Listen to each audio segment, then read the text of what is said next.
All right, guys, just wanted to give you 4 really quick updates today on the vastly resurging garden. That's a little plan anyway. Maybe the video will go a little longer. We'll see, but I want to get this one knocked out really quick. I already see a fit thing I want to talk about, so we'll see. Number 1, the Seminole pumpkins continue to set fruit. This is another one of these honey badger squash that, you know, if you look at the vine, I went ahead and cut that one and gave up on it, but it's just infested with vine borers. I don't know that it really is now. This time of year, they kind of done what they're going to do, but if you look, this vine is just miserable, but yet where it's outgrown the vine borers, it's got a beautiful leaf and it's setting fruit, and I've got fruit all being set down that line and fruit all being set down that line. The horizontal experiment is finally paid off. I need to get out here this week and harvest this seed.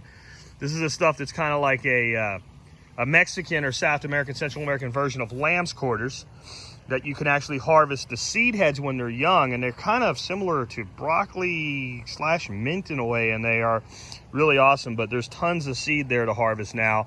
And as I said, and you have to take my word for this because you can't do it, the way you know this seed is really ready to harvest, if you pull a little bit in your mouth and you chew it, it'll have a crunch to it and a nutty flavor. Until it kind of gets to that point, it's not really ready to harvest yet. So that was a couple things I wanted to show you. Next, the Asian long beans. These have only been in the ground about 3.5 weeks.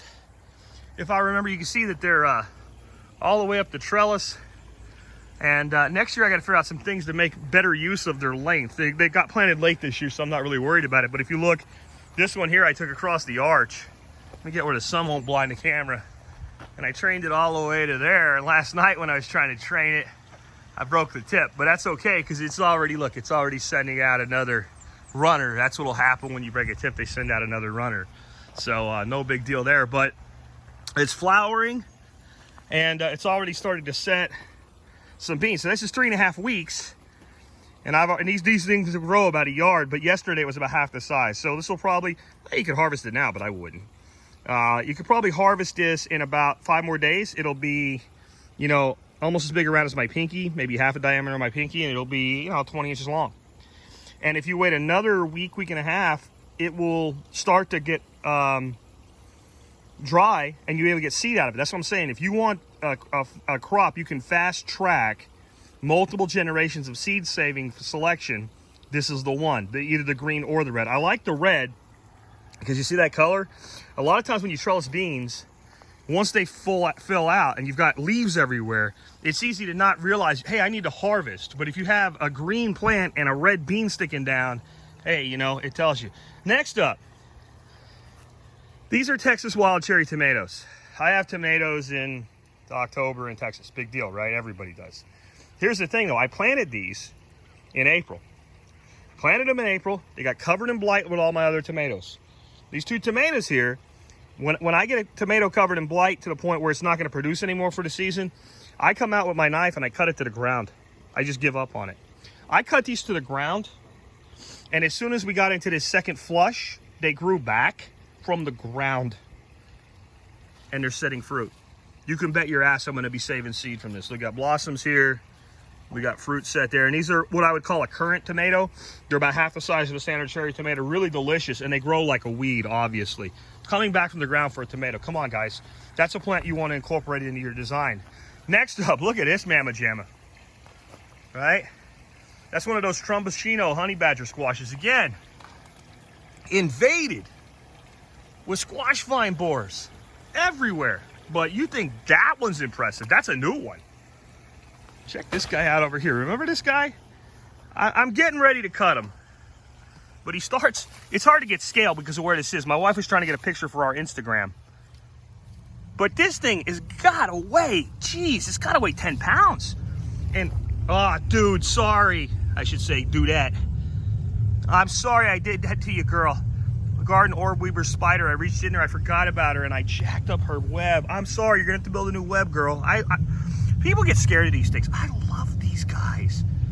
That spider has no desire to harm me. I just did more damage to her, if you want to look at it from a spider economic standpoint. She had so much invested in that web. I really am sorry, man. or gal, because that is a girl. Look how big and beautiful she is. She's here protecting my garden. I just jacked up her web. Well, since I did it, let's go ahead and take a look at this here. Look at that. Now, what I was saying about these squash, and again, I'm sorry, didn't mean to do that to you. This is seed right here where my hand is. That whole neck is pure flesh. Look at this thing. This one here is up to here, down here, past my little girl there, all the way down there. So these two are huge. These two have over 20 pounds between them. And they're starting to orange up a little bit. And these take a long, long time to turn orange on the vine. Right now, they're both big enough and hardened off enough. If I cut them, they'll turn orange on their own. But that's going, look, another one here. This is another vine. It had I got a couple off this, but had a vine that went over here, and it finally gave up. The vine borers got that one. It sent out another vine, and it's got one there, and it sent a vine out here, and look, the vine is ate up, rejuvenated. And I got another one. Man, I'm gonna grow the hell out of this next year. So that was another thing I want to show you, is just the squash coming back. And then real quick here, we'll end. I am gonna keep it under 10 minutes today. I gotta get to work. I wanna go fishing today too. The aquaponics component that I added to the pond is Mr. Giant Koi there. That fish is about 2 foot long.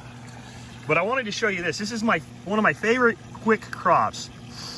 Most people either buy garlic or grow garlic, and you end up with this bulb, right? And you got all these really great cloves in there that are easy to use. And you get the little fiddly ones toward the center, the little narrow ones. They're just not worth it. You take them, you tuck them into your ebb and flow beds in your aquaponics systems. And this is what they look like in about 5 days, like this. And in another 5 days, they'll be this tall. You cut this green part and you use this, and it's just delicious. It's absolutely delicious. And you would use it like chives, but there is no chive in the world that tastes like this. This is a pure garlic flavor. It's delicious.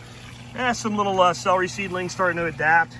And I don't know if you can see down in here, that's lettuce seed. I just decided to broadcast some lettuce seed and see what happened.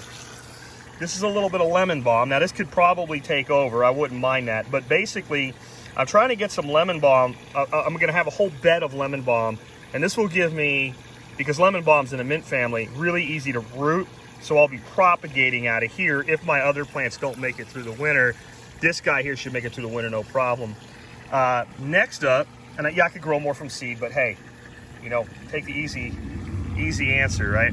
This is just a hunk of basil that I cut off one of my basil plants and thought it'd be nice to have something else in here. So we're trying to root that, and generally speaking, I've had good success rooting basil. So that's what's going on. Here comes the freaking airplanes. The garden is still blowing up. Look at the perilla, lemon basil going to seed, purple basil, purpling, bees coming in on a lemon basil. Sweet potatoes are sweet potatoing. Shards growing back from nothing. The red chicory is still throwing flowers. I've left that.